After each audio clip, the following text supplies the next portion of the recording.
Ay, Jimmy Bundok, mahiya ka naman sa pag-endorso mo kay Sarah. Nasubukan? Di ba subok na siya? Nanungkulan, Vice President, ano kanyang ginawa? Pasyal dito, pasyal doon. May malinaw bang accomplishments? Gastos dito, gastos doon. Kaya nga tinawag siyang Inday Lustay. Nako, naglulustay ng pera natin, hindi naman niya pera. Head ng DepEd. May accomplishment ba siya? May achievements ba siya? Napabuti ba niya? Mukhang marami ngang kulang sa ating mga schools. O di ba subok na yan? Baka ikaw lang bilib sa kanya. May pakinabang ka ba pag siya ay umupo?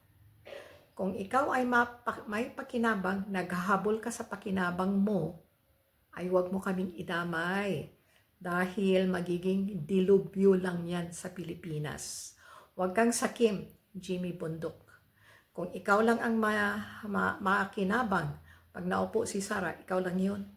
Kayo lang yun.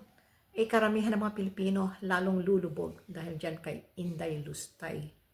Hindi nga niya mapaliwanag, hindi nga niya maharap, kayang harapin ang kanyang kaso. May paliwanag yung 125 million na sa loob lang ng 11 days ginastos niya, hindi niya mapaliwanag. Diyos ko, hirap na hirap ang sambayan ng Pilipino. Ang dami nating nagugutom. May puso ba sila?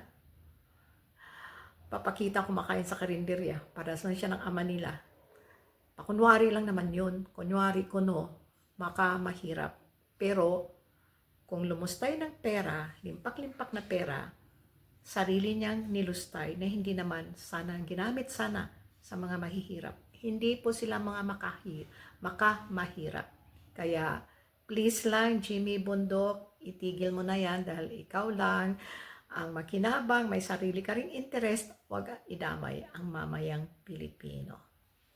Ilan po?